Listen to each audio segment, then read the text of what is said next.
What up, YouTube? Croc here, and today I'm gonna be giving you my unfiltered uh, reaction review of the Elden Ring DLC. Spoilers ahead of like areas, armors, and maybe like things I might use or the enemy might use just in areas and stuff. So spoilers ahead. I'm gonna start off with the good parts since I already edited the clips and I only have about 7 minutes of clip time. And I don't know how much I'm going to get into this since it's unfiltered and I don't have a script.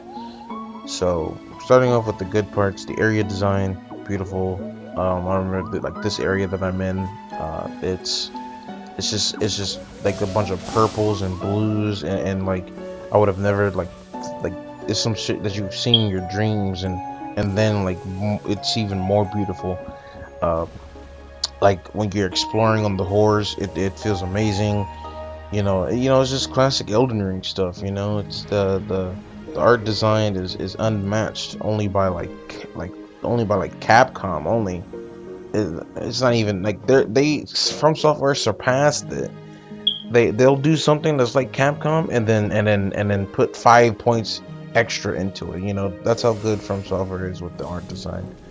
There isn't oh with the good stuff. Sorry. The music design for some of the bosses, not most. I didn't really notice most of the bosses' musics, except for like my favorite one would have to be spoiler.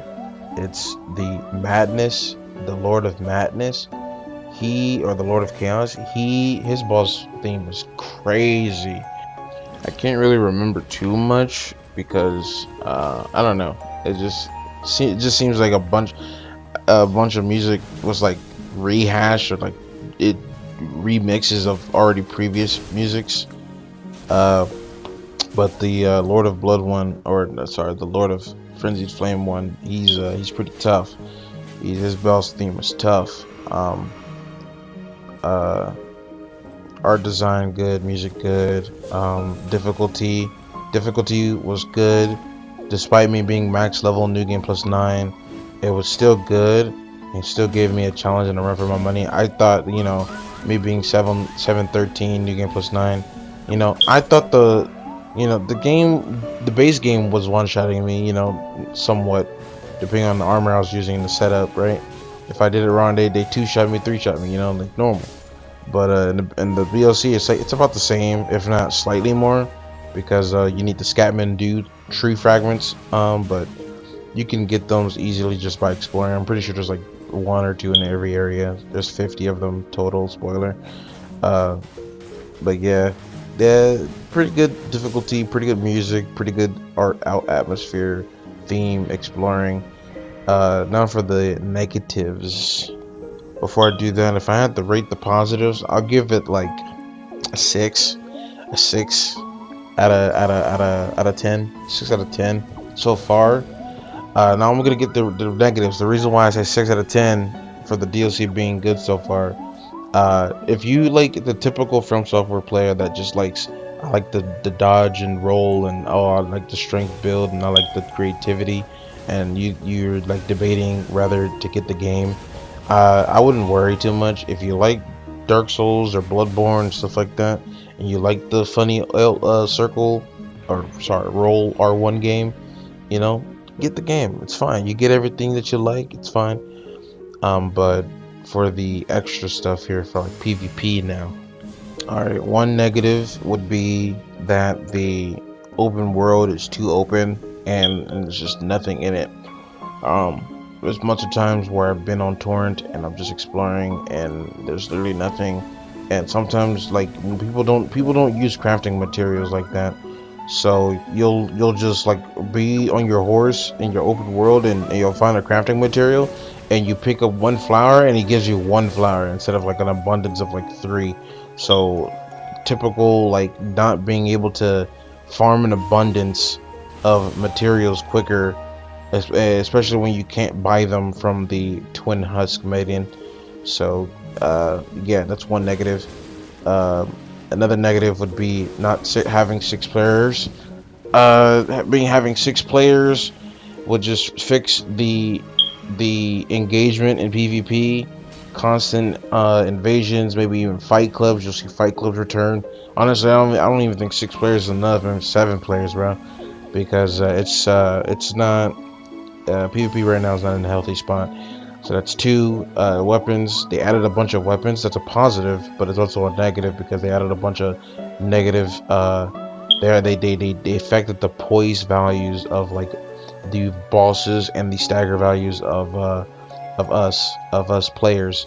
So now it's harder to stagger people with light weapons. So heavy weapons are more meta, which is good.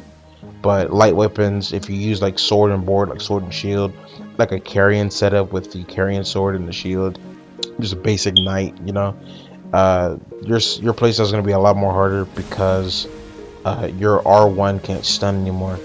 Even daggers now can stun. Like their daggers R2 can or running R2 is faster than the running R1 from a straight sword, and it stuns. So yeah, that's another negative. Another negative would also be the multiplayer. Like not specifically invasions, like actual multiplayer, like co-op. There was a person that worked on seamless co-op mod, and it got really good reception from the community, and was never added into the DLC, even though they worked for it for 2 years. And they even said that there was improvements to multiplayer, but I'm not seeing it. Just like with any game that you grind, that it always has an end game, and the end game of Elden Ring or any Dark Souls game has always been the PvP. It's always been the PvP is always the end game. If there's nothing to do, it's always PvP. It's how to get better. It's how to get stronger. How to mid max. How to improve. What items I need to get. Combinations. Crafting. I need to do this. I need to do that. This is how I need to improve. Elden Ring end game is PvP. It always has been. So people who say that it's not a PvP game is objectively wrong.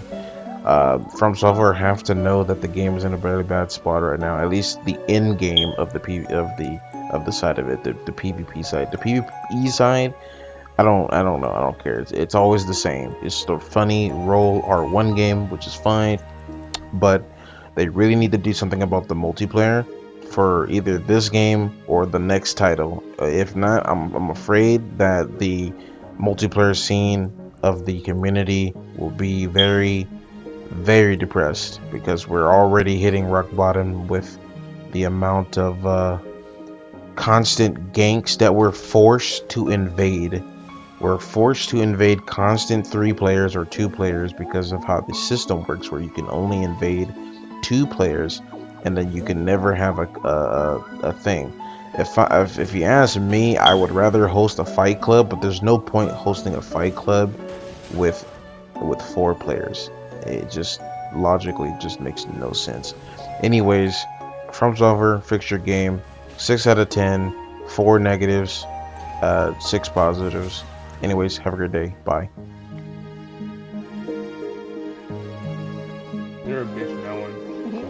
Bro, what do you mean? They're camping! They're camping here! They're camping! What do you want me to do? I thought you just shot him.